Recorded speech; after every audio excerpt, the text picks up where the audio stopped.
السلام علیکم ورحمۃ اللہ وبرکاتہ۔ بسم اللہ الرحمن الرحیم۔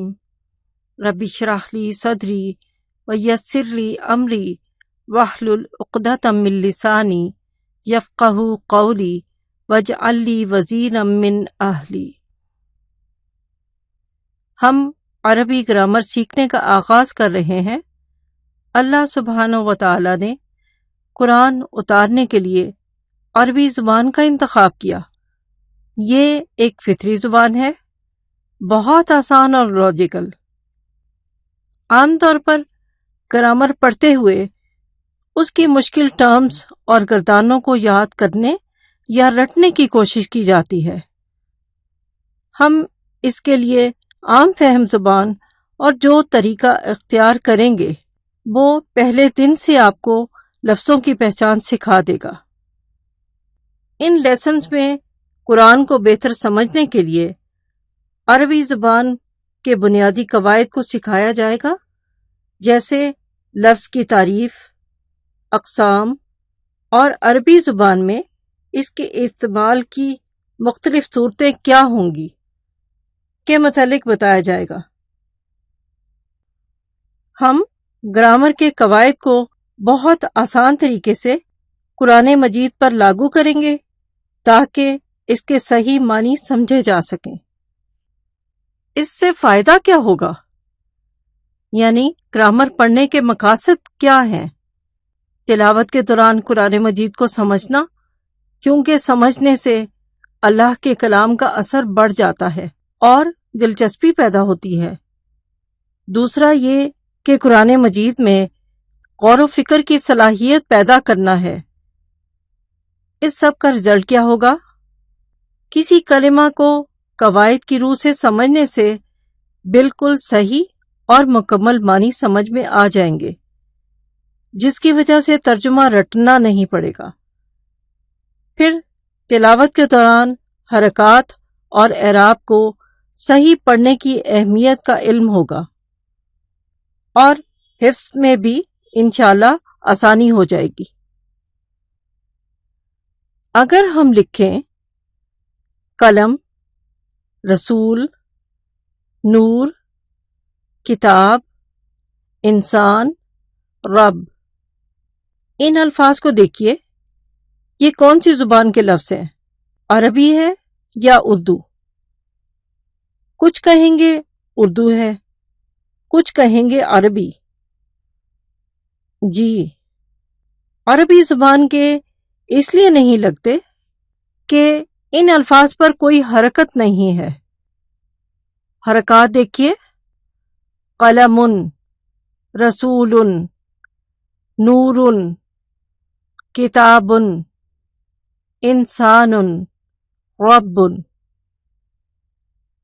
اس کے لیے پہلے تو ہمیں یہ سمجھنا ہے کہ حرکات کیا ہوتی ہیں۔ حرکات زبر، زیر، پیش، ان میں سے ہر ایک کو حرکت کہتے ہیں۔ تنوین، دو زبر، دو زیر، دو پیش، یعنی ڈبل حرکت کو تنوین کہتے ہیں۔ تنوین کو پڑھنے میں نون کی آواز آتی ہے، لیکن نون لکھا نہیں جاتا، جیسے با دو پیش بن، با پیش نون ساکن بن پڑھا جاتا ہے۔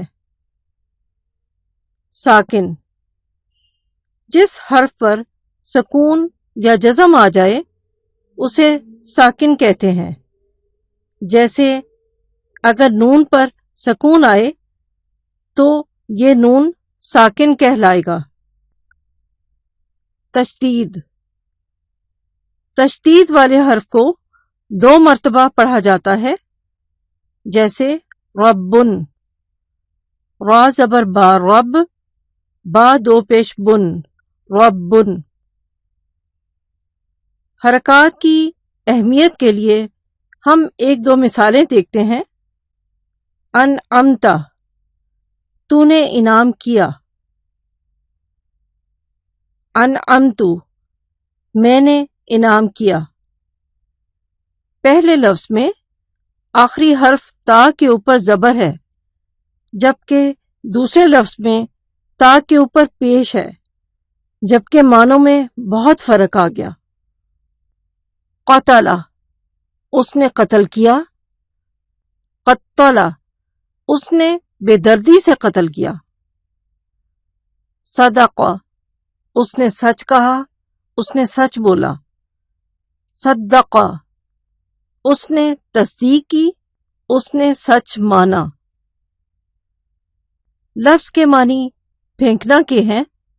انسان کی زبان سے نکلنے والا ہر بامعنی لفظ کلمہ کہلاتا ہے۔ کلمہ کی 3 اقسام ہیں: اسم، فعل، حرف۔ اسم وہ لفظ جو کسی شخص، چیز یا جانور کا نام ہو، اسم کہلاتا ہے، جیسے محمد، ابراہیم، مکہ، مصر، الکافر، مؤمن، بقرۃ، نمل۔ کسی کام کا نام بھی اسم کہلاتا ہے جسے مصدر کہتے ہیں، جیسے ضرب، مارنا، عبادت، عبادت کرنا۔ فعل ایسا لفظ یا کلمہ جس سے کسی کام کے کرنے یا ہونے کا پتہ چلے۔ اس میں تینوں زمانوں ماضی، حال یا مستقبل میں سے کوئی زمانہ پایا جائے۔ مثلا خلق، اس نے پیدا کیا۔ یعبد، وہ عبادت کرتا ہے، کرے گا۔ حرف وہ لفظ جو نہ اسم ہو نہ فعل، اسے حرف کہتے ہیں۔ مثلا من، الی، علی۔ حرف کو اپنا معنی بیان کرنے کے لیے اسم یا فعل کی ضرورت ہوتی ہے۔ مثلا من المسجد، مسجد سے۔ الی النور، نور تک۔ علی الارض، زمین پر۔ ہم آج کا لیسن دہرا لیں۔ ہم نے عربی گرامر قرآن کے بہتر فہم کے لیے سیکھنی ہے۔ گرامر پڑھنے کے مقاصد ذہن میں رکھنے ہیں تاکہ ہم اس میں جو وقت اور کوشش لگائیں اس کے اجر کی ہم اپنے رب سے امید رکھیں۔ ہم نے حرکات کی اہمیت کو جانا اور کلمہ کی 3 اقسام اسم، فعل، حرف کو مثالوں سے سمجھا۔ اللہ سبحانہ و تعالی سے دعا کے ساتھ یہ لیسن ختم کرتے ہیں کہ وہ ہمیں سیکھنے اور سمجھنے کی توفیق عطا فرمائے اور اسے ہمارے لیے آسان کر دے۔ سبحانک اللہم و بحمدک، اشہد ان لا الہ الا انت، استغفرک و اتوب الیک۔ السلام علیکم ورحمۃ اللہ وبرکاتہ۔